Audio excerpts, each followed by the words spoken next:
ธรรมาภาพในประชาสัมพันธ์บอกว่าจะเริ่มต้นที่3,000 บาทแต่ว่ากฐินที่วัดเป็นก็หอมกันคนละเล็กคนละน้อยวันนี้โยมพี่ร้านรักษาเชียงใหม่ก็ร่วมทำบุญมาแถม1,000ขณะนี้มีจำนวน6,100 บาทตะกี้โยมแม่สุแก้วบ้านศรีลาภรณ์บ้านเวียงหนองล่องทำบุญมาแถม100นะวันพูกแม่อ้วนก็แถม100ก็เป็น6,200 บาทเพราะฉะนั้นญาติโยมมีโอกาสก็ร่วมกินร่วมทานกันได้เนอะ1 ปีเขาก็ร่วมทำบุญกันไปตามที่เขามีความพร้อมนะถ้าเขาบ่พร้อมก็อย่างว่านะบ่ต้องไปอย่างเตื้อเนาะพร้อมก็เป็นอย่างยกมือวานสานมือไหวก็ได้อันนี้เป็นสิ่งที่เขาสามารถกระทำบำเพ็ญหรือเป็นไปข่าวสารงานบุญกับวันพวกนี้เวลา9:39ก็จะได้ไปเป็นทรงพิธีจำเริญพระพุทธมนต์งานทำบุญสืบโอราชตาและฟังธรรมมหาชาติวัดบ้านไร่พัฒนาหนองผำตำบลดอยหล่ออำเภอดอยหล่อจังหวัดเชียงใหม่วันที่23งานทอดกฐินวัดล่องช้างพญาวันตำบลท่าตุ้มอำเภอป่าซางจังหวัดลำพูนงานทำบุญทอดกฐินวัดล่องช้างพญาวันตำบลท่าตุ้มอำเภอป่าซางวันที่25งานทำบุญวางศิลาฤกษ์เจดีย์วัดโพธิมงคลน้ำเพอพระงานทำบุญวางศิลาฤกษ์และก็ทอดกฐินวัดน้ำเพอพระตำบลบ้านโฮงอำเภอบ้านโฮงซึ่งอาตมาภาพก็จะได้ไปร่วมและวันที่18งานทำบุญบรรจุวัตถุมงคลเจดีย์ของวัดป่าแงะอำเภอเวียงป่าเป้าอันนี้ก็จะได้เดินทางไปเป็นส่งพิธีเหมือนกันอุบาเปิดนิมนต์ไว้เหมือนกันร่วมเดือนนะตั้งแต่เดือนสิงหาละก็จะได้ไปกินไปทานไปห่วมข้าเพิ่นเนาะไปเป็นส่งพิธีพี่น้องทางเวียงป่าเป้าก็คงจะได้ได้เจอกันเนาะทางนี้ทางนั้นแต่จะไปตอนไหนนั้นก็เพราะทำกรรมแล้วเพราะว่ามีงานซ้อนงานกันอยู่เนาะวันที่18นี่นะแต่ก็พยายามจะมาให้ได้แล้ววันพุธนี้ทราบว่าเพิ่นจะมีงานประชุมเพลิงศพท่านรองเจ้าวาดวัดม่อนสีคีรีกะหรือว่าวัดม่อนจอมพอเนาะคู่กันตรงวัดม่อนจอมพอที่อำเภอเวียงป่าเป้าเพิ่นตั้งศพบำเพ็ญกุศลท่านรองเจ้าอาวาสรองจากท่านพระครูปฏิภาณธรรมทินเสียดายถ้าปฏิทินงานวัดบ้านไร่พัฒนาหนองผามนี่ก็จะไปห่วมงานประชุมเพลิงจนอายุ60ปลายเนาะพรรษา30ปลายก็บวชทั้งเมินหลาย30พรรษาเนาะก็ถือว่าเป็นพระมหาเถระรูปหนึ่งท่านจำหน่ายยาต้มเนาะที่วัดพระธาตุจอมพอในบรรดา9จอมเนาะ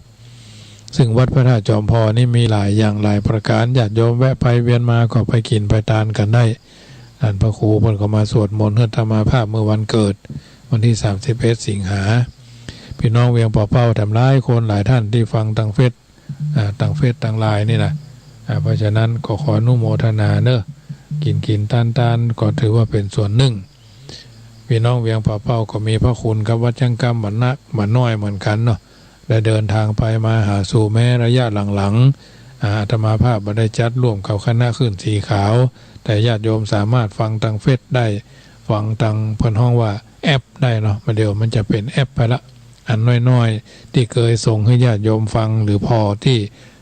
ลงท้ายเลขไว้8054ไม่ใช่บอกหวยนะ8054คือเลขแอปที่เพิ่นอันน้อยๆที่ช่างเทคนิคทางวิทยุนี่เพิ่นมอบคือเอาคือญาติโยมพอใครฟังตอนไหนเนาะว่าตอนไหนเป็นภายออกภายจัดรายการนี่นะฟังได้เดี๋ยวนี้มันเป็นยิ่มน้อยมันก็จะเป็นดิจิตอลหมดละญาติโยมสามารถฟังกันได้ฟังกันไปพิจารณากันไปสิ่งละอันพันละน้อยก็เป็นส่วนหนึ่งให้ญาติโยมได้ฟังเนาะแล้ววันที่29ธันวาเนอะงานทำบุญตั้งธรรมมหาชาติปีที่17นะซึ่งก็จัดมาเป็นปีที่17แล้วทุกสิ่งทุกอย่างถ้าทำงานมาแล้ว10กว่าปีนี่ว่ามาธรรมดาญาติโยมกว่าจะมาถึงวันนี้ได้ก็เป็นสิ่งที่สมควรที่จะเทิดทูนหรือภูมิใจเป็นจุดเป็นจุดบอกถึงว่าความวิริยะอุตสาหะภาคเพียรพยายามทุกวัด ท่านเจ้าวาดทุกวัดทำได้หมดท่านเจ้าวาดทุกวัดทำได้หมด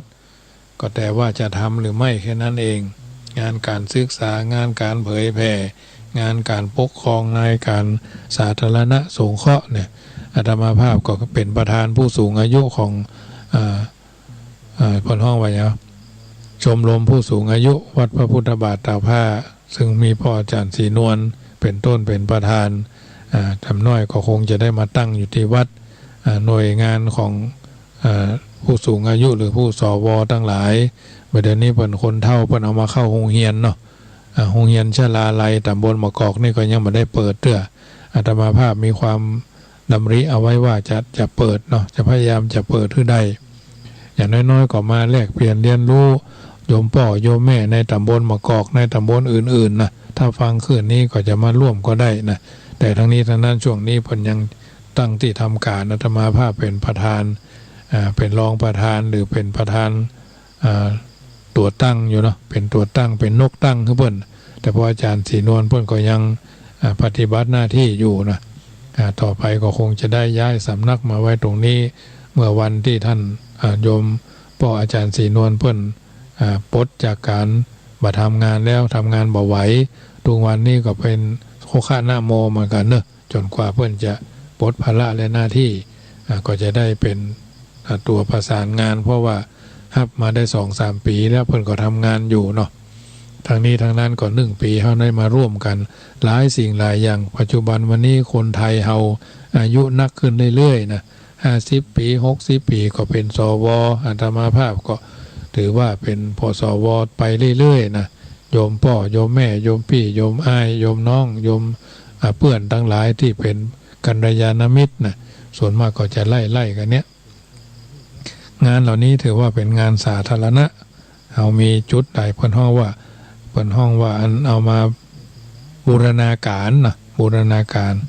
ารทำคือมันเข้าเป็นรูปแบบเดียวกันเนาะญาติโยมสาธุชนท่านผู้ฟังทั้งหลายได้มีโอกาสฟังรายการนี้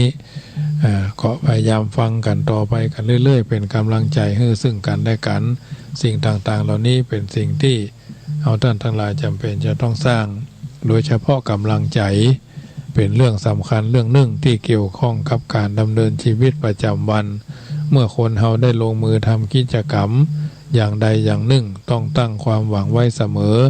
เว้นไว้แต่ว่าความหวังนั่นจะสมหวังหรือไม่โวยหรือจะมามีผู้ใดเลยที่ทำเหตุแล้วจะบ่หวังผลแต่ถ้าตั้งความหวังไว้สูงเกินเหตุก็จะบ่สมหวังเมื่อเป็นเช่นนี้ก็หมดกำลังใจและถ้าคนหมดกำลังใจเสียแล้วก็ได้ชื่อว่าหมดทุกอย่างเอามักจะได้ยินคนอู้กันเสมอว่าหมดกำลังใจมามีกระจิตกระใจทำมันอย่างเลยถ้าเป็นแบบนี้ก็จะเป็นอันตรายต่อบุคคลสาเหตุที่ทำให้มนุษย์เกิดความทุกข์หรือหมดกำลังใจก็คือ1สิ่งที่ทำให้อับอายขายหน้า2เมื่อต้องอยู่ในสภาพที่เทียบกับผู้อื่นมาได้3มีอุปสรรคหรือสถานการณ์ที่ทำให้โกรธเกลียดงอนพอใจเนาะเพราะฉะนั้นภัยเป็นแบบนี้ก็พึงระวังเนอะปวดห้องว่าคนทำลายตัวเก่าบั่นทอนสุขภาพจิตเฮาเองบ่ได้เนาะโกรธคือโง่โมโหคือบ้านั่นแหละ4หันคนอื่นมีอำนาจมีอิสระเสรีนักกว่าตัวบารมีนักกว่าตัวนะเพิ่นถึงบอกว่าหันเพิ่นมีจะไปใครได้หันเพิ่นอยากไล่จะไปดูถูกดูแคลนนี่เพิ่นถึงว่าไว้แล้วแต่เฮาบ่ใส่ใจเฮาบ่สนใจเฮาบ่ไตร่ตรองแล้วมันก็เลยนักใจตัวเก่าเมื่อกรรมอู้มาพาดพิงถึงตัวและกรรมอู้นั้นเข้าใจตนผิดจากความเป็นจริงเพิ่นอาจจะว่ากระทบกระทั่งนิดๆหน่อยๆเป็นบ่พอใจคนเฮาเพิ่นเฮาคนเมืองพูดว่าเป็นวุ้นนี่เนาะเป็นวุ้นเป็นละวุ่นละเวอเนาะ6เมื่อต้องสูญเสียเมื่อสูญเสียไปแล้วเสียสิทธิอำนาจหรือหมดภาระบางคนนี่ปลดจากตำแหน่งเพิ่นปลดทำผิดหันผิดนี่ก็เท่าต้องให้กำลังใจตัวเองทำงานบ่ดีเพิ่นก็ต้องปลดบ่ปลดก็ย้ายบ่ย้ายก็ลดขั้นเนี่ยเฮาต้องยอมรับนะ เปิ้นอาจจะชี้โทษอย่างการลงทันก็ทำให้เสียความรู้สึกต่อสิ่งเหล่านี้หน้าที่การงานที่ตนเองเข้าใจว่าเป็นของตนมาเมินแล้วมันจะต้องเปลี่ยนมือสมบัติผัดกันชมนะญาติโยมเจ็ดถูกละเลยไม่ได้รับการเอาใจใส่จากเพื่อนฝูงหรือหน้าที่การงานแล้วทำอย่างหนึ่งพระเจ้าพระสงฆ์เฮานี่ก็เหมือนกันเวลาญาติโยมไปทำบุญวัดเขาว่าชอบว่ากระฟัดกระเฟียดกระแทกแดกดันกระแนะกระแหนกันเข้าไปยังล่ำเหลือไปวัดยังรับเหลือกับวัดเนี่ยเพราะฉะนั้นพระเจ้าพระสงฆ์เขาเนี่ยไม่ควรจะพูดไม่ควรจะแสดงอากัปกิริยาใดๆทั้งสิ้นอนุโมทนาโดยมันกินมันตานช่วยกันวัดเหนือก็ช่วยกันได้วัดใต้ก็ช่วยกันได้อีกเพราะฉะนั้นมันต้องไปห่วงญาติห่วงโยมขางญาติขางโยมก็มีตัวเจ้าพระเนรเฮามักจะเสียเพราะเหตุนี้บางทีบางครั้งเขาว่ากันต่อหน้าญาติโยมก็มี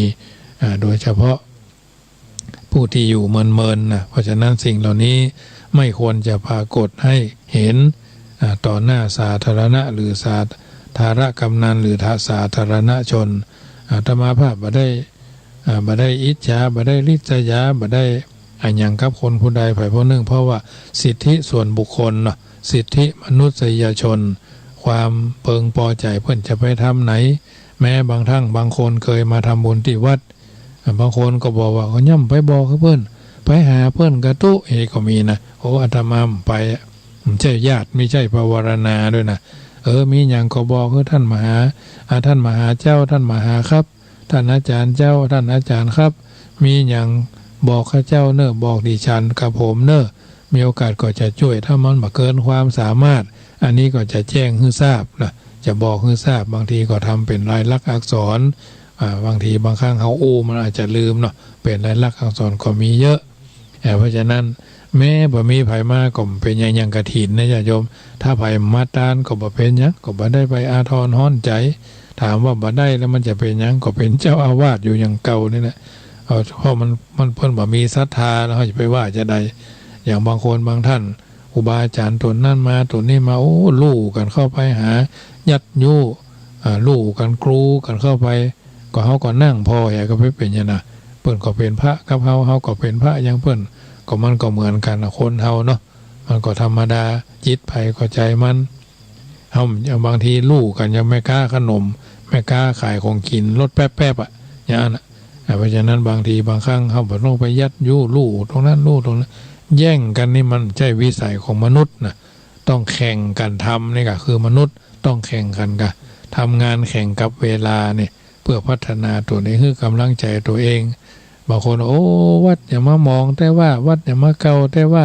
ย่ำแปลงก็แปลงไปเรื่อยๆมันอยู่ของมันดีก็ดีอยู่แล้วท่านมหาย่ำแปลงกุฏิเท่าเร็ว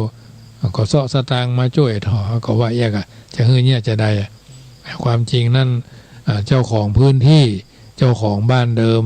ที่เพิ่นอยู่กันมาเมินกว่าอาตมาภาพน่าจะมีความฉุกคิดใช้วิจารณญาณดูก็น่าจะรู้ว่าสมควรหรือไม่แต่ทั้งนี้ทั้งนั้นผู้นำฝ่ายคฤหัสถ์เขาไม่กระตุ้งกระทิ่งกระดุกกระดิกแล้วเราจะไปเนี่ยจะได้เขาก็มี1สมอง2มือ2เท้าแต่อันไหนได้ก็ตามกาลเวลาถึงวันนี้ก็อยู่ไปตามสมณะวิสัยนะที่บ่เดือดร้อนตัวเก่าทำบ่เดือดร้อนศรัทธาญาติโยมก็ทำและบ่เดือดร้อนวัดก็ทำอันนี้ทำไปตามภูมิปัญญาพ่อแม่เขาก็สอนครูบาอาจารย์เขาก็สอนอยู่แล้วนะคือกำลังใจตัวเก่า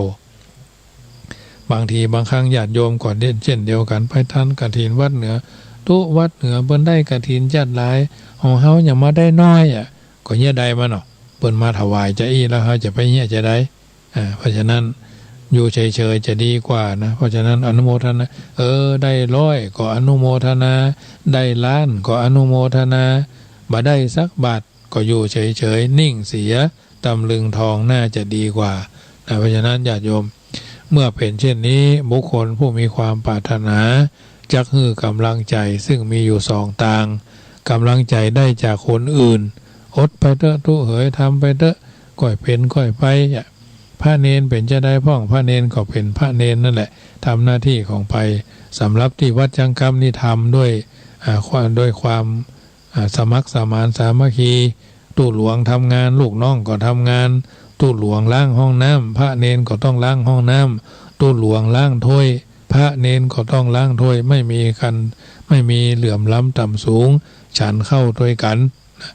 แกงหม้อเดียวกันน้ำพริกโคกเดียวกันเข้ากระติกเดียวกันเนี่ยบาทเดียวกันเนี่ยเขาฉันด้วยกันเพราะอยู่ในครอบครัวเดียวกันมามีการแบ่งกันมีกินน้อยก็กินของกินล้ำคือกินเท่าปลายก้อยหรอของกินน้อยก็กินเท่าหัวแม่มือเนี่ยกินคนกำ2 กำเนี่ยจีนปลาตวงก็แบ่งกันกินคนกำ2 กำจีนลาบแกงออมที่มันเอามาถวายก็คั่วเกียก็กินคั่วก็กินลาบดิบก็แล้วแต่กินหม้อขางเดียวกันโคกเดียวกันอย่ามาพิษหัวกันดีหัวกันที่วัดชังกรรมนี่ถ้าทะเลาะกันโดนทั้งคู่นะถ้าคนนั่งดูโดน2 เท่านะทำกันอย่างนี้มาโดยตลอดเพราะถือว่าอำนาจคืออำนาจพระเดชคือพระเดชพระคุณคือพระคุณถ้าคิดจะต่อยคิดจะสร้างความเดือดร้อนกับวัดต้องคิดเห็นว่าเดี๋ยวนี้เขาเป็นคนเขาทำดีได้แค่นี้กันเนี่ยเพราะฉะนั้นสอนให้เขาชุกคิดเพราะฉะนั้นต้องทำวัดเช้าวัดเย็นร่วมกันนะไม่มีใครเหลื่อมล้ำต่ำสูงกว่ากันถ้าคุณไม่ทำก็ไม่ต้องฉันเนี่ยอันนี้เป็นสิ่งที่จะต้องสร้างเกิดในแต่ละวัดแต่ละว่าบ้านไผ่เฮาเพี้ยวนะไผ่จะมาเพี้ยวเฮาบ้านเฮาต้องเพี้ยวบ้านเฮาต้องล้างบ้านเฮาต้องเจ็ดต้องถูบ้านเฮาแล้วถ้าจะให้คนอื่นมาทำก็แสดงว่าเฮานี่บ่มีความสามารถเป็นคนรกบ้านรกเมืองรกวัดรกวารกโรงเรียนเนาะเนี่ยต้องได้กำลังใจจากคนอื่นและกำลังใจจากตัวเก่ากำลังใจที่ได้จากคนอื่นคนที่สมควรจะเป็นกำลังใจให้เขาได้ก็คือพ่อแม่ครูบาอาจารย์ญาติผู้ใหญ่หรือบุคคลที่เฮาฮักเฮาเคารพเฮาไว้วางใจเฮานับถือเป็นพ่อเป็นแม่พ่อแท้แม่แท้พ่อบุญธรรมแม่บุญธรรมพี่อ้ายใต้หัวโดยสายเลือดพี่อ้ายใต้หัวโดยญาติธรรมโดยความเคารพยำเกรงโดยการฟังจากเพิ่นแนะคือทำนำคือคิดสาธิตคือนำไปประพฤติปฏิบัติคนที่มีความฮักแบบเคารพนับถือปรารถนาดีต่อกันย่อมมีความต้องการที่จะอ่านคนอื่นที่ตนฮักมีความสุขเจ็บเยี่ยมไข้มาสบายก็คือความคือกำลังใจซึ่งกันและกันท้อแท้ก็คือกำลังใจแม้ผิดพลาดแม้ขาดเคลื่อนแม้ผิดหวังก็คือกำลังใจกันถามสารทุกข์สุขดิบสมัยนี้ยิ่งทันสมัยพอโทรในไลน์ก็หันหน้ากันพอในเฟซก็ได้ยินเสียงกันซึ่งกันและกันเป็นต้นกำลังใจซึ่งกันและกันเป็นสิ่งสำคัญเป็นกำลังใจต่อกันโลกก็จะอยู่อย่างสันติสุขสันติปรังสุขังนะสุขอื่นยิ่งกว่าความสงบนั้นไม่มีนะมีแต่ความสงบเสมอซองกำลังใจที่ได้จากเราเองบุคคลที่กล่าวมาข้างต้นนั้นแม้ว่าจะให้กำลังใจเฮาดีก็ตามแต่บ่สำคัญเท่าตัวของเฮาเองเพราะว่าการที่เฮาจะได้กำลังใจในการทำงานแต่ละครั้งที่จะสำเร็จได้หาใช่กำลังใจภายนอกเท่านั้นกำลังใจที่สำคัญที่สุดก็คือตัวของเฮาเองถ้าเฮาบ่อบรมตัวเฮาแล้วจะทำให้จิตใจเฮาเข้มแข็งแล้วงานทุกอย่างก็บ่มีทางสำเร็จได้อย่าตมาทำงานถึงวันนี้ก็ทำไปพระเนนถ้าเนนไปโรงเรียนก็บ่รบกวนเพิ่นถ้าทุกเจ้าเขาอยู่ไปตุกี่เข้างานแล้วไปช่วยกันท่านกันนี่เนอะเพลแล้วก็พักให้สักชั่วโมงนึงบ่ายโมงได้จะไปห้องเนอะบ่ายโมงมาเฮาก็พักให้น้อยนึงเสร็จเรียบร้อยก็บ่าย2ใกล้3 โมงจะทำงานต่อเนอะตุเนี่ยก็ทำงานกันไปเนี่ยทำกันไปติดธงก็ติดกวาดขยะขึ้นต้นไม้ก็ขึ้นญาติโยมเพลขี้โลขี้โหขี้หะเอาขว้างมดเผาขยะไปยิ่งหน้านี้ฝนมันอาจจะขาดช่วงไปละก็พยายามเผากองขยะอยากเยื่อให้มันลงหูลงตานะไฟฟ้าที่ทางหน้าวัดนี่มันมืดก็คือศาลาเพิ่นมาแปลงหั่นแปลงนี่หลอดไฟเฮามีเปลือกหรอก็ใส่ขาหลอดไฟอย่าตรงนั้นมันมืดต้นไม้มันย้อยมันยื้อต้นโพหน้าวัดมันย้อยมันยื้อลงมาก็เพี้ยวตกแต่งกิ่งก้านสาขาเฮาต้องสำรวจรอบวัด ในวัดนอกวัดกุฏิวิหารอุโบสถฝนตกมากาบางทีบางครั้งอันนั้นมันตกอันนี้มันเหี้ยอันนี้มันหกเนี่ยต้องเพลวญาติโยมประดับประดางานกฐินตดกฐินผ้าป่ามาก็ประดับตกแต่งธงชาติธงธรรมจักรจ่อน้อยตุงใจก็ประดับเสร็จการเสร็จงานก็เก็บถ้าไว้เมินมันจ้างหมองนะหน้าวัดหน้าวาผ่านไปผ่านมาทุหลวงก็ต้องไปดูเนาะบางทีเพิ่นมันมืดตรงไหนก็มาค่ำย่ำคืนอย่างต้นโพหน้าวัดอาตมาภาพเนี่ยเวลาไฟมันเสียไฟมันดับเนี่ยพดโตให้หมู่ขับรถเข้าออกมาคืนเนี่ยนะมันนึงขับรถอย่างจะเหาะอย่างจะซานนี่แหละแต่ถ้าใส่ไฟมันก็ก้อยๆขับไปเพราะคนโดยมากมันกลัวผีแล้วญาติโยมแต่ก่อนซ้ำหกซ้ำอุกนะเอามาติดพุงติดไฟมีไฟกิ่งของหมู่บ้านยื่นเข้ามาก่อนยังแขวนน้อยความมืดนี่ทำลายความมืดนี่ความสว่างนี่ทำลายความมืดนะเหมือนคนปัญญาปึกย่อมมีครูบาอาจารย์ที่แนะนำให้เขาได้เข้าใจอันเนี้ยกำลังใจจากคนอื่นก็ได้โดยตลอดโอ้ยินดีกับท่านโดยนะเจ้าอนุโมทนาโดยท่านโน้นเจ้าสอบได้ก็สอบบัดได้ก็เพิ่นก็กำลังใจอันเนี้ยเป็นสิ่งสำคัญวิธีสร้างกำลังใจคือตัวเองง่ายๆญาติโยมคนป่วยก็ดีโยมพ่อโยมแม่บางท่านอาจจะป่วยอยู่กับเตียงบ่ต้องไปอนาทรห้อนใจเนอะบ่ต้องไปน้อยอกมองใจนั่งนอนก็นอนสวดมนต์นะกะอิติปิโส100 วันพันปี108,900จบก็ได้ติปิโสสวากขาโตสุปฏิปันโนก็ได้พุทธคุณนะวิธีสร้างกำลังใจคือกับตัวเฮาก่อนง่ายๆก็คือ1บ่ท้อแท้ต่อชาติกำเนิดแม้จะอยู่ในตระกูลที่ทุกข์จนอาตมาภาพก็ไม่ใช่คนรวยนะพ่อแม่กินต้านหุ่มกินหุ่มต้านมาได้จบโรงเรียนป .4 แล้วจะไปอยู่วัดบวชเป็นพระเป็นเนนเอาพ่อสุมาแล้วพ่อคิดมันจะมีปัญญาทรงในหรอไปเขาก็ฟังใจนะเวลาพ่อเมามาแม่เมาแม่เดือดกับพ่อเดือดกันหรอแต่ก่อนมันก็ยังว่านะพ่อเมาเหล้ากินเหล้าหรอพ่อนี่ลูกขี้เหล้าหรอตมานี่นะก็มันมาอู้กันเนาะโจนเจียนกันกินในเหล้านะใหญ่มากกินเหล้ากินยาอย่างพ่อกินไปอยู่วัดพุ่นนี่หรอเฮาไปอยู่วัดเห็นนะเต้าประเดี๋ยวเนี่ยเพราะฉะนั้นอย่าอยู่นิ่งเฉยจุงรีบลงมือหาทางทำงานหรือต่อสู้ต่อไปเป็นคนใจแข็งบ่หวั่นไหวต่ออุปสรรคนะเกิดหาทางแก้ไขตัวเก่าทั้งทางตรงและทางอ้อม5สำคัญข้อสำคัญอย่าทิ้งข้อเสียเปรียบไว้โดยบ่ถามตัวเองและคิดปรับปรุงตัวเองอย่าเอาเรียนหนังสือนะเพิ่นเก่งก็จ้างเพิ่นก็เรื่องของเพิ่นเนาะส่วนมากคนเก่งนี่จะอยู่คนเดียวนะจะบ่มีพรรคบ่มีพวกละคนปานกลางอย่างหมู่เฮาเจ้าข้านี่แหละอยู่กันม่วนงั้นสันแล้วคนเก่งนี่โดยมากจะเป็นคนที่ว่าเป็นคนที่ขี้ง่อมขี้เหงานะอันนี้ก็คือวิธีสร้างกำลังใจให้กับตัวเก่าแล้ววิธีสร้างกำลังใจลักษณะของผู้ที่มีกำลังใจดีก็คือนึกถึงกฎกรรมที่ว่าทำดีได้ดีทำชั่วได้ชั่วพอโลกในความเป็นจริงบ่เที่ยงเป็นทุกข์เป็นอนัตตาสร้างความหวังให้กับตัวเก่าบ่อยู่ตามบุญตามกรรมพัฒนาตนเองเสมอแม้กระทั่งนั่งกินข้าวเนี่ยเขาจะมานั่งอยู่ที่เก่านะใช้ความอดทนความเพียรพยายามในการที่จะสุดความสามารถยึดภาษิตที่ว่าผิดแล้วลองใหม่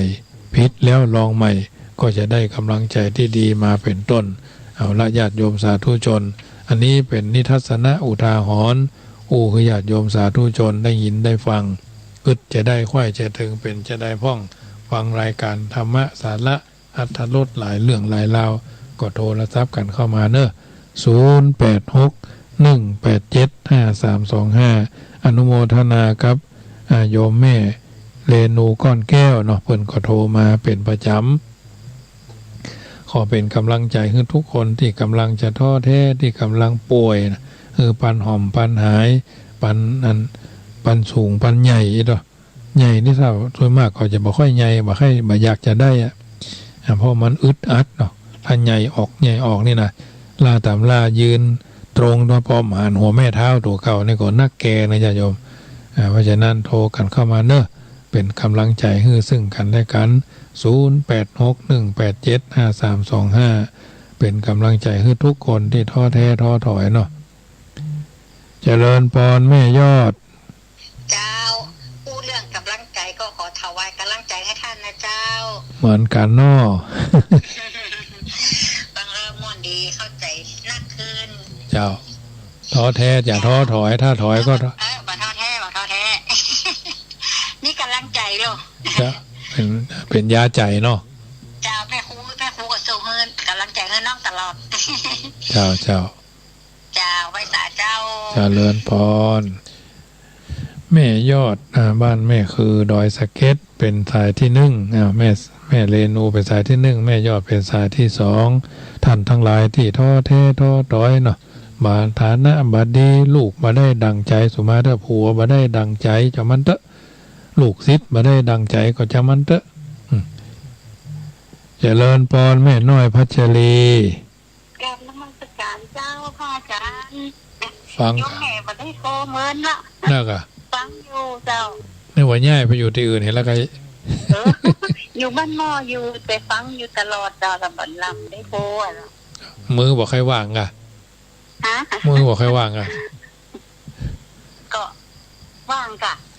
เมื่อวานเนี่ยการฟังคนโทรก่อนนะกะฟังคนโทรมาตัวอีกอ่ะพออันยมแม่ก็ฟังอยู่นะท่านเจ้าถ้าเป็นกำลังใจคือตลอดเนอทุกคนเลยเจ้ากราบนมัสการเจ้ากฐินแล้วก็ยังวันที่เจ้าตีอยู่เจ้านานเลยรวมกับกรุงเทพอ่ะอันนี้แล้วกับกรุงเทพนี่รวมเดียวกันอันนี้แล้วเวลาพดเบาสุ่งเบาสุยเอาเนี่ยโมทนาเจ้าโมทนากับแม่น้อยเนอเจ้านมัสการเจ้าเจริญพรแม่น้อยพัชรีโยมพี่น้องบ้านล่องตรงถามโทรมาใหม่เนอ0861875325 1เสียง1สาย1กำลังใจแม่ทองใบบ่อสร้างฮัลโหลเจริญพรเจ้าฟังอยู่นะเจ้าเจ้าตาเนี่ยแควนขึ้นแล้วเนาะเจ้า